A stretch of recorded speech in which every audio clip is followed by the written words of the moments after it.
Bismillahirrahmanirrahim.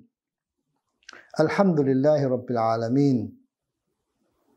Hamdan yaliqu bijalali wajhihi wa azimi sultanih. Taqaddasat asma'uhu wa ta'alat sifatuhu wa la ilaha ghairuh. Ashhadu an la ilaha illallah wahdahu la sharika lah. Wa ashhadu anna Muhammadan abduhu wa rasuluh. Allahumma salli wa sallim wa barik ala sayyidina wa nabiyyina Muhammad wa ala alihi wa sahbihi wa man tamassaka bi sunnatihi ila yaumiddin. Amma ba'du. Assalamualaikum warahmatullahi wabarakatuh. Mga minamahal po namin na mga kapatid sa pananampalatayang Islam at mga giliw namin na taga-subaybay. Ipagpatuloy po natin ang karapatan ng anak sa kanyang mga magulang. At siyempre pag sinabing anak ay magkasama na doon ng babae at saka lalaki. Ngayon doon tayo natigil sa isa sa napakahalagang karapatan na ito ay pagbibigay ng pangalan. Allahu Akbar. Dito sa pagbibigay ng pangalan, mga kapatid, ay karapatan ng anak na pumili ng magandang pangalan ang kanyang mga magulang. At ipinagbabawal sa Islam ang masamang pangalan. Siyempre kasi kapag napangalanan ka ng mga magulang mo ng anumang pangalan, yun ang itatawag sa iyo. Ibig sabihin yung pangalan mo, yun na talaga itatawag sa iyo. Maliban lang kung habang ikaw ay lumalaki, ay nagkakatuwaan ang iyong mga magulang at meron silang tinatawag kanila ng pangalan na hindi yung pinangalan sa iyo no ikaw ay ipinanganak na medyo kahawig ng pangalan mo, ay ang mahalaga mga kapatid, lalo sa ngayon, ang pangalan ay nakatala sa birth certificate. Na kung kaya kapag ikaw na ay pumasok na sa eskwelahan, ay tatawagin ka na doon sa iyong pangalan talaga na nakasulat sa birth certificate mo. Kaya kailangan talaga na ang pangalan mo ay tamang pangalan. Siyempre, ano yung mga tamang pangalan, mga kapatid, na dapat na ipangalan sa sanggol? Unang-una, pangalan ng mga mabuting mga tao, mga sinaunang mga tao, pagdating sa babae, ina ng mga propeta, kapatid ng mga propeta, mga tagasunod ng propeta, anak ng propeta.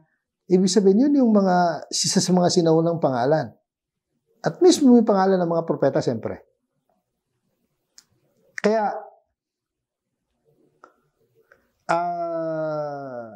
katulad ni Prophet Muhammad sallallahu alaihi wasallam, nung pinanganak sa Madina ang kanyang kahuli-huliang anak na lalaki. Ano ang sabi ng propeta nasa Sahih al-Bukhari, yung hadith?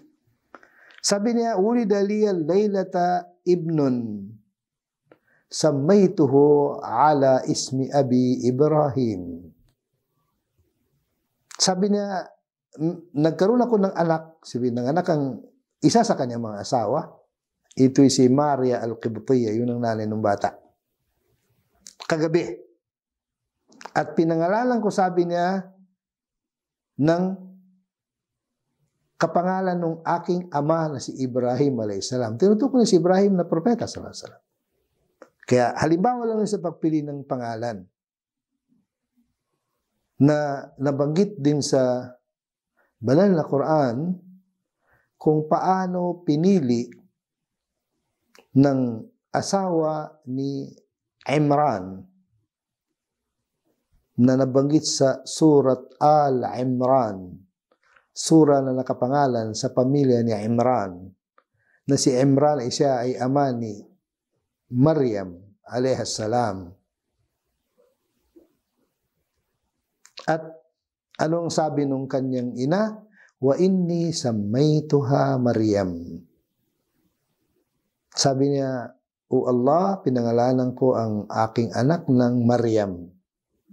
Ibig sabihin, ito ay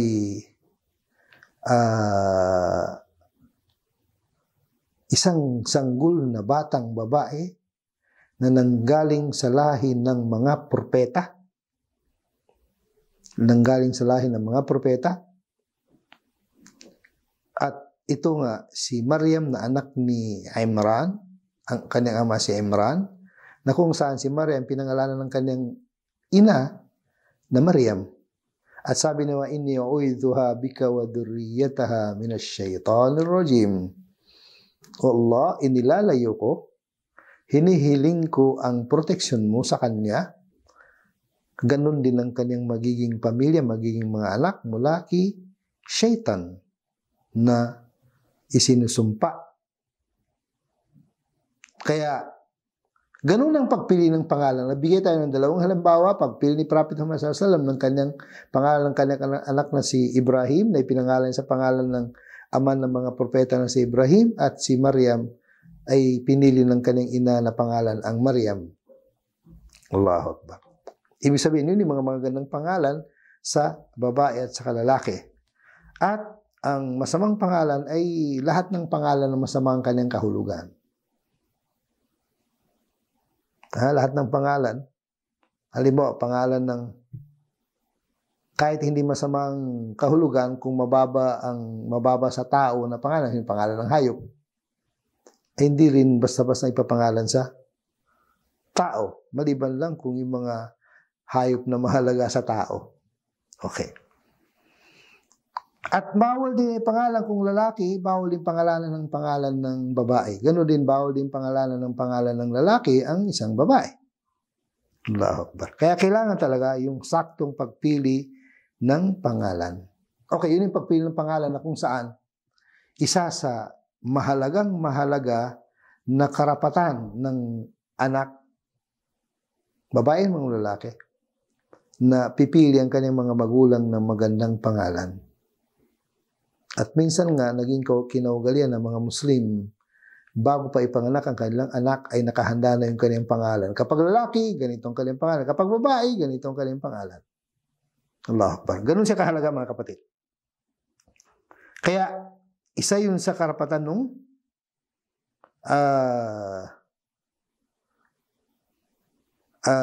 karapatan nung anak, na kung saan, kung hindi siya napangalanan sa unang araw ng kapanganakan niya, sa pangalawang araw, o sa pangatlong araw, sa pangpito, walang problema kung kailan nabigyan ng pangalan. Ang mahalaga ay maaga, pangalawa ay tamang pangalan. Yun yung karapatan din ng anak na pipili ang kanyang magulang ng tamang pangalan. Isa rin sa karapatan, ngayon hindi ko nabigyan ng bilang,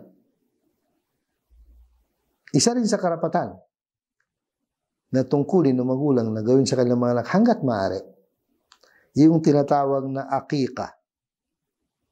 Ito'y kambing o tupa na kinakatay sa pagkatapos ng kapanganakan ng sanggol, at maaaring ito ay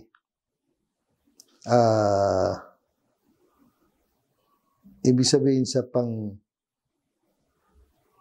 pangpito, pangwalo, ang mahalaga ay kahit malaki na kung sakali, hindi nakapagkatay ng kambing o tupa ang magulang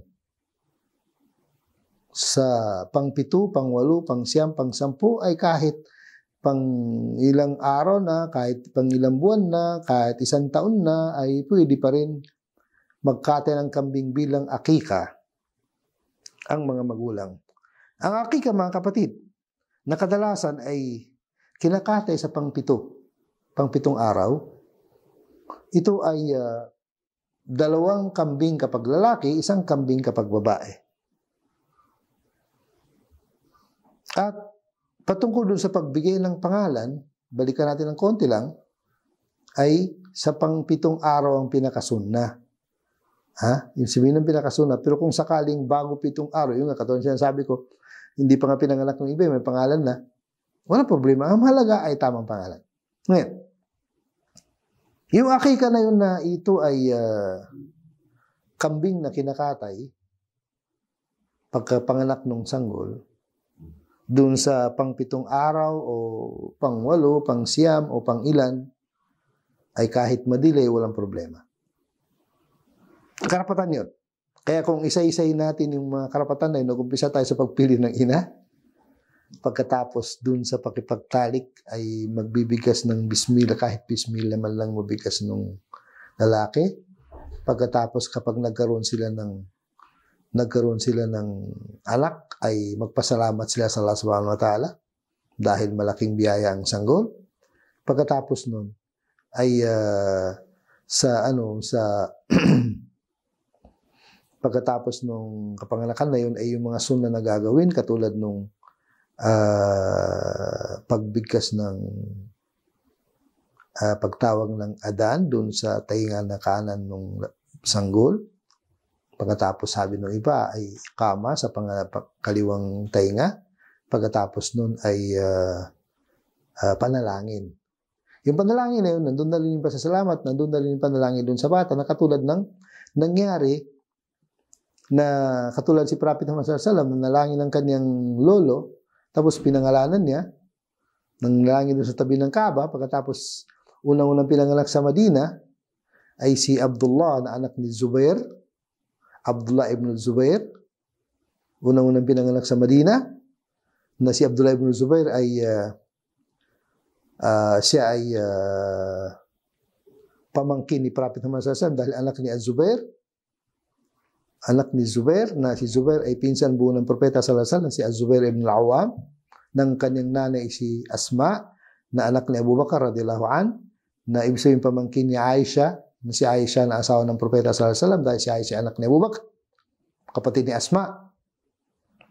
Kaya ang ginawa ng Propeta, yun, ganun ang ginawa niya. Ibig sabihin pagkatapos nun, nanalangin siya sa bata. Pagkatapos nun, yun nga pinangalanan nila na Abdullah. Kaya pagkatapos nun, kasunod siya, pinapaliwanag natin yung akika na dun sa pang-7 araw din. Ngayon, ano yung kasunod?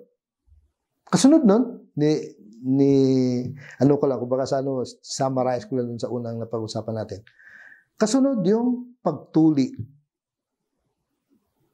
Actually, sa pagtuli sa sanggol na lalaki, ito ay walang question. Baka talagang nagkasunod lahat ng mga scholar na kailangan, ito'y sunna. Sunna na tuliin ang batang sanggol pagkatapos niya ipanganak. Sabi ng iba, lalaki lang daw tinutuli. Pero maraming scholar na nagsabi na pati ang babae. Kaya kasama ito sa karapatan ng babae. Batang sanggol, ay siyempre magkaiba lang yung pamamaraan kasi magkaiba yung uri ng tao, pero tinutuli pa rin ang babae. Dahil ang katuwiran, sabi nung itong sheikh na nagpapaliwanag na napili natin si isa sa mga scholar sa Saudi Arabia, ang kanyang pangalan si Sheikh Muhammad Al-Mukhtar Ash-Shanqiti. Ito ang kanyang sinabi. Sabi niya, doon sa sinabi ng Propeta sallallahu alaihi wasallam na idal takal khitanani faqad wajaba al-ghusl.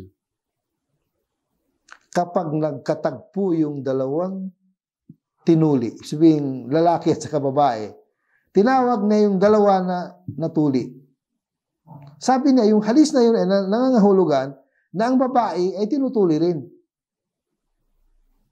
Kasi ano ang katuwiran ng mga scholar? Dahil daw kailangan din na mabawasan yung hilig ng babae para hindi makagawa ng kasalanan.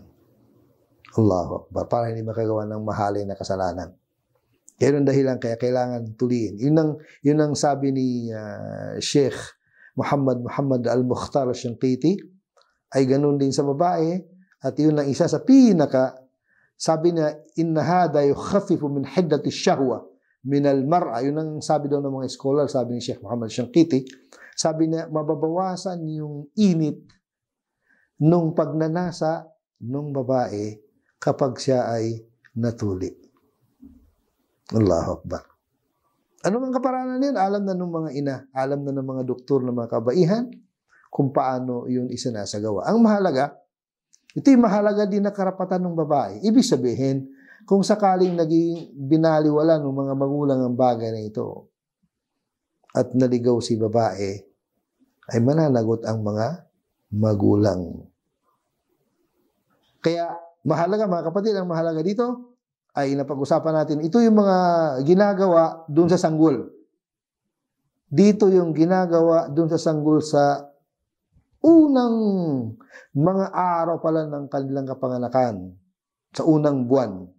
Ito yung mga ginagawa dun sa sanggol kasama na ang babae, sanggol na babae, sa gawain ito. Maraming pong salamat mga kapatid, ipagpatuloy po natin ito. Diyan lang muna kayo. Jazakumullah khair.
Mga minamahal namin na mga kapatid, yung napag-usapan natin sa unang part o sa unang gap ay patungkol dun sa mga ginagawa ng talagang sanggol pa talaga yung bata, na kung saan ito'y kanyang karapatan na gawin ng magulang sa kanya. Nandito na tayo sa pangangalaga. Isa sa karapatan ng sanggol o ang bata kasama ng babae at lalaki ay yung tamang pag-aalaga, tamang pagpapalago, tamang pagpapalaki sa kanila. Allahu Akbar. At lalo-lalo na kung sa patungkol sa kababaihan ng pinag-uusapan, ay talagang iniinganyo ng Islam sa pamagitan ng pagpapaliwanag ni Prophet Muhammad sallallahu alaihi wasallam.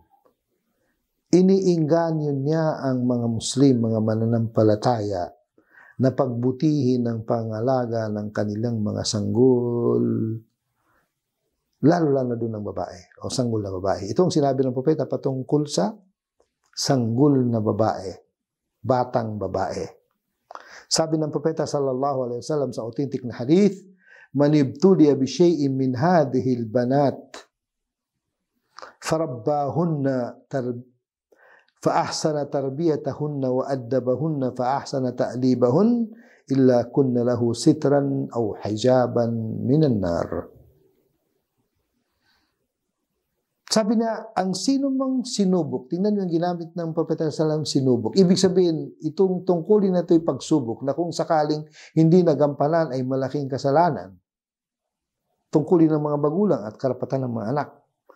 Sabi na, kapag sinubok ng Allah ang sino man sa pamagitan ng pagkakaroon ng mga anak na mga kababaihan, Allahu Akbar, farabbahun,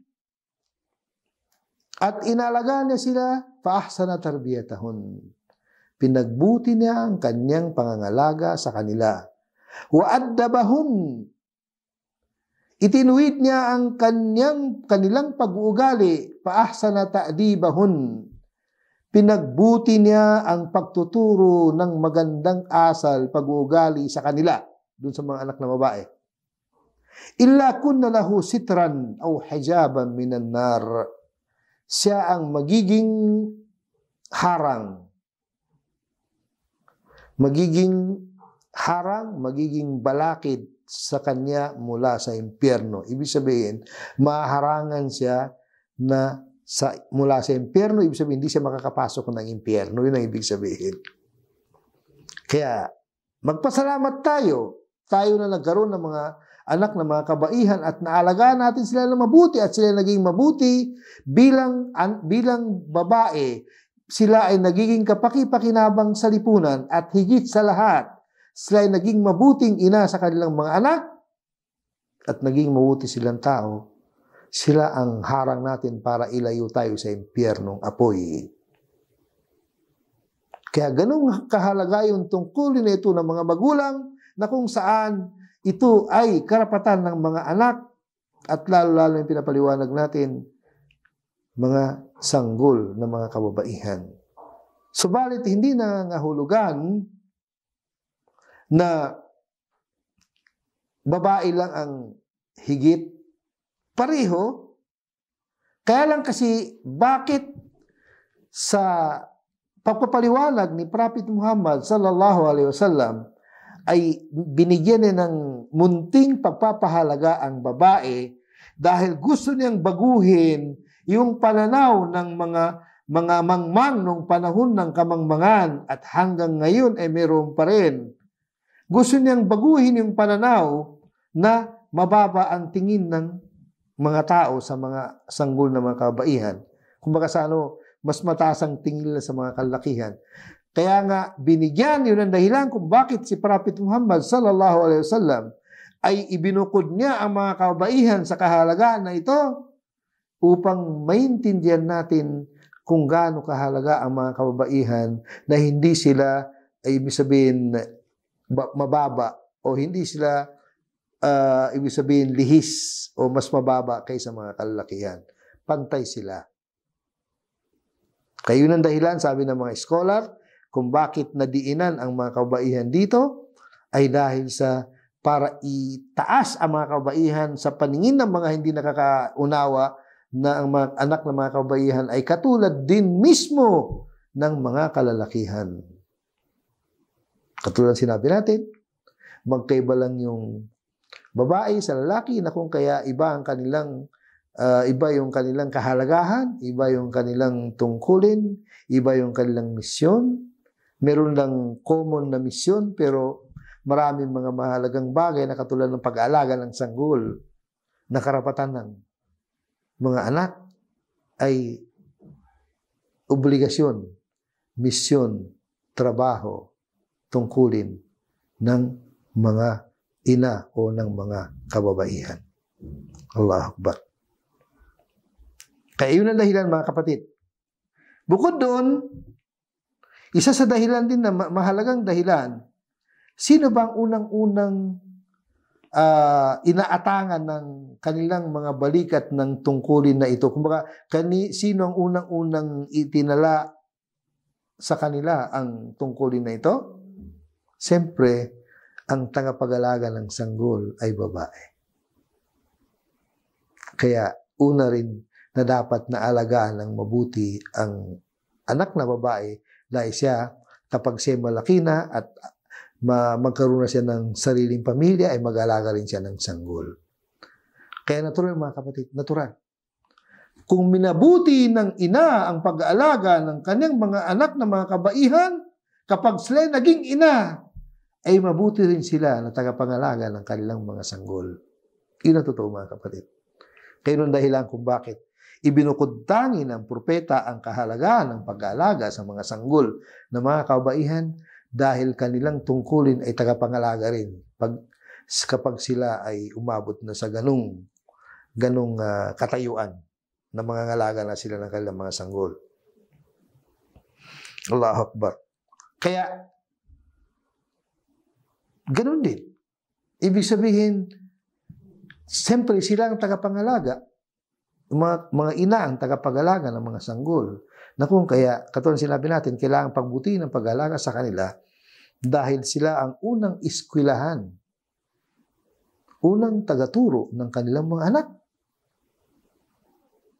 Kasi sila yung kaharap ng kanilang mga anak oras-oras sa kanilang mga tahanan. Kasi sila ang unang eskwelahan. Sabi nga ni Ahmad Shawqi, isang manunula na magaling na manunula sa Egypt, sabi niya, al-ummu madrasatun in a'dadta sya'ban tayyibal a'raqi. Sabi ng isang ina ay isang eskwelahan. Kapag ihinanda mo ang eskwelahan na ito, na bilang isang ina, na tagapangalaga ng kanyang sanggol, na tungkulin niya ang pangalaga sa kanyang sanggol, at ito'y karapatan ng kanyang mga sanggol, kapag inihanda mo sa misyon na ito, sa posisyon na ito, ang isang babae, isang sanggol hanggat siya'y lumaki, ay para kang nag-aalaga ng isang community o isang nasyon na mabuting nasyon. Sya'ban tayyibal a'raqi. Isang nasyon na nagmula sa malinis na binhi o malinis na pinagmulan. Allahu Akbar. Kaya, yun ang kumbaga sa continuation. Pag-usapan natin yung kahalagaan ng ina na tagapangalaga. Ngayon ay kahalagaan ng anak na magiging tagapangalaga.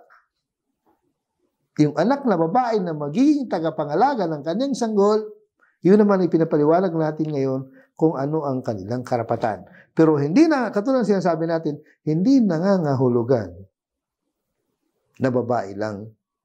Kasi kung sa pakinabang naman ng magulang sa tungkulin na ito, ay napakalaking pakinabang ng magulang kapag nagampanan niya ang ganitong tungkulin na pag-alaga ng kanyang sanggol. Sabi ng propeta sa kanyang hadith, "Idha mata ibnu Adam inqata 'amaluhu illa min thalath." Kapag namatay na ang tao, ang anak ni Adam, ang lahi ni Adam, sabihin tayo, tapos na ang kanyang mabuting gawa. Tapos na yung listahan ng kanyang mabuting gawa, isasarado na. Illa min thalath, maliban sa 3 bagay. Ano yung 3 bagay? Sabi na, sadaqatun jariyah, ang kawang gawa na patuloy ang kanyang pakinabang. Pangalawa, ilmun yuntafa'u bihi, ang kaalaman na napakinabangan ng tao, hanggat tuloy na napapakinabangan yung kaalaman na kanyang naituro, ay tuloy-tuloy ang gantimpala niya kahit namatay na siya. At ang panghuli, sabi niya, waladun salihun yad'u lah, ang mabuting anak na nanalangin para sa kanya. Mabuting anak na nanalangin para sa kanya.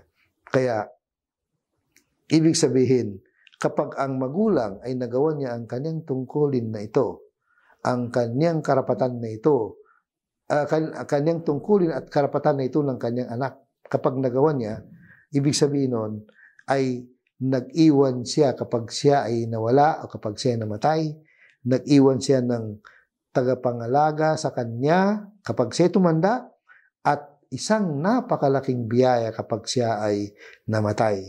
Allahu Akbar. Napakalaking biyaya kapag naturuan niya ng mabuting pag-ugali bilang kanyang tungkulin. Tungkulin ng magulang at karapatan ng anak.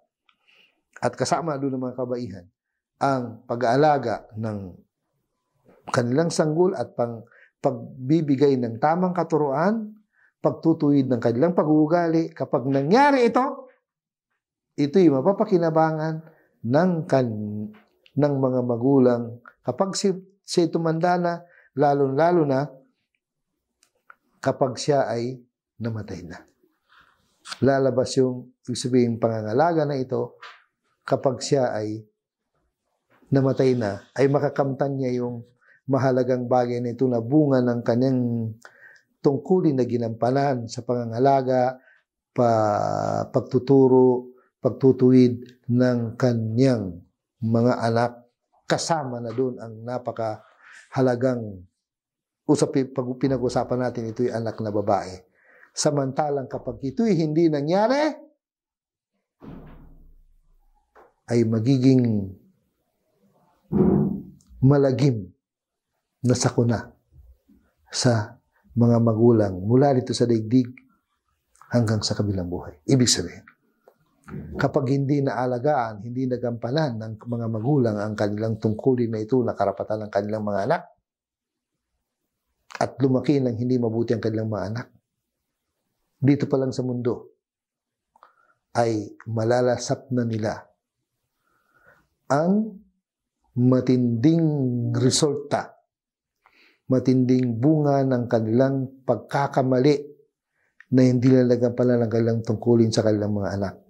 Kasi kapag naging suwail ang anak dahil sa hindi siya inaalagaan ng mabuti ng kanyang mga magulang, ay maliit ay impyerno dito sa daigdig ang para sa mga magulang kapag naging suwail ang kanilang mga anak. Maliit na impyerno. Siyempre malaking impyerno sa kabilang buhay. At siguradong ito'y kanilang pananagutan. Ibig sabihin, kapag hindi natin nagawa ang tungkulin na ito na mabuting pangalaga sa ating mga anak, dito pa lang mananagot na tayo bago tayo mamatay, at sa kabilang buhay malaking pananagutan. Kasi ito ay tungkulin natin bilang mga magulang na alagaan sila, at ito'y karapatan nila na kung kaya kapag sila'y tinanong sa kabilang buhay, tayo ang kanilang ituturo. Kahit parusahan pa sila, pero parusahan din tayo dahil hindi natin ibigay sa kanila ang kanilang karapatan.